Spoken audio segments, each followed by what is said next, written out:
I'm in downtown Seattle, and it is eerily quiet around here. I never see Times Square like this. This shelter-in-place order, this is day 2. Bottom line here, this is not normal. Now, the big question is there going to be a food shortage? Will there be a shelter in place? People are wondering now what's going to happen next if people don't start listening to the advice of health officials and staying home.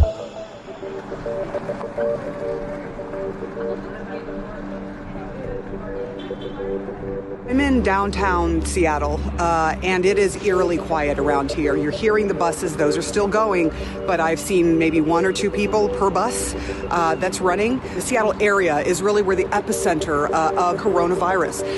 It sort of started here where the nation was alerted that this was happening. The restaurants have been told that they can no longer have people come and sit in the restaurant.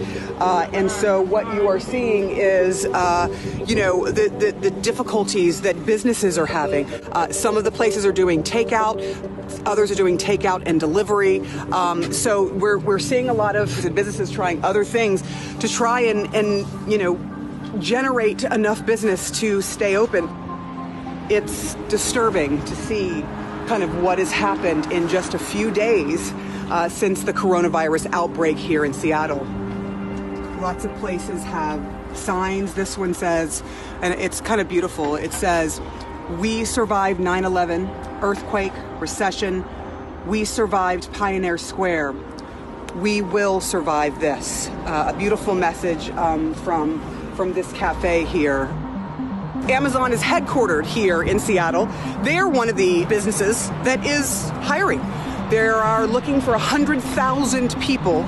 There is another industry that's hiring, and that is grocery stores. And that is because so many folks are now, instead of going to eat out, instead of going to a fast food restaurant, they are buying groceries for the family.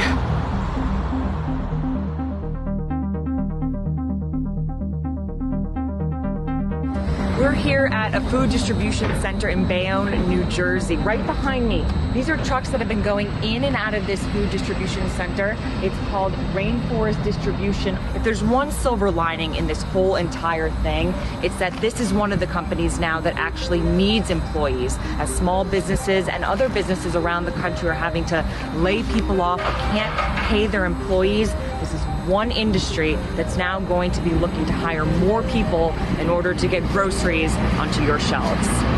Now, the big question is there going to be a food shortage? Can they meet the demand?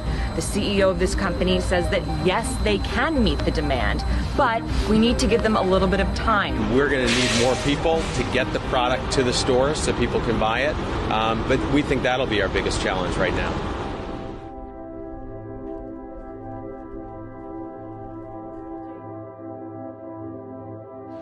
I'm Dan Simon in Fisherman's Wharf. This is a popular area in San Francisco, especially for tourists, and what you're seeing here on the sidewalk sort of tells the story. Really not many people around, and that's because we're dealing with this unprecedented order, this shelter-in-place order. This is day 2. People are allowed to leave their homes and go for a jog. They can ride their bikes. They can exercise. They can do all sorts of things. They can go to the supermarket, pick up their groceries. They can go to various appointments. So this notion of shelter in place doesn't really reflect the reality of what's happening on the ground.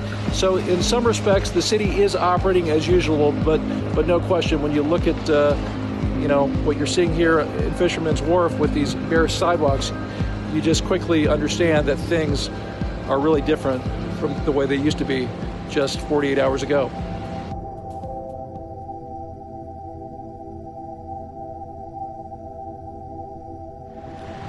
Hey guys, I'm Bryn Gingras in Times Square, the crossroads of the world. And let me tell you, it looks so different. It's just hard to believe, especially as a New Yorker. Listen, the marquee lights are on, as you can see, but usually these streets are just completely busy with people. What do you think about this? Has anyone taken a tour? So far I got 2. 2. So, I used to do 40. It's a Wednesday, Times Square Wednesday matinee. It look ghost town. I never see it. The last 20 years, I'm in the same corner. I never see Times Square like this. It used to be 3,000 to 4,000 people here in the morning, this time.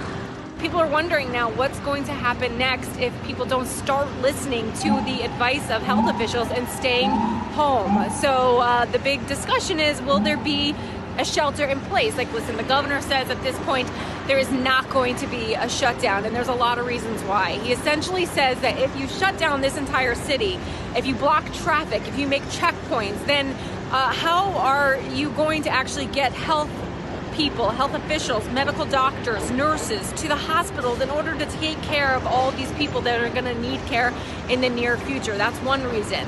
Another reason, he says people are going to panic even more than they are, although he admits, he is considering everything in order to get people to listen to the advice of health officials to stay in their homes so we can fight this pandemic.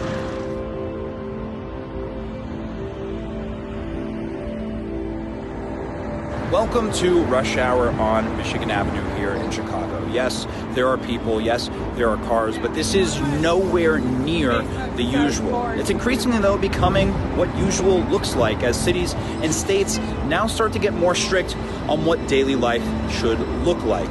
Illinois has closed all bars and restaurants to at least the end of March as a precaution for the coronavirus pandemic that we are seeing. Schools, also a major factor in this, because no kids are in class. When you take a district like Chicago's, more than 350,000 students, the third largest in the entire United States, it is a major impact. Why, though? Why is this so important? Well, because we are seeing new confirmed cases of the coronavirus pop up in this state every single day. Now, bottom line here, this is not normal. But when you take into account the recommendations that are now going out, from social distancing to quarantining in some cases, even keeping gatherings to as little as 10, those recommendations are making the case for what normal has now become.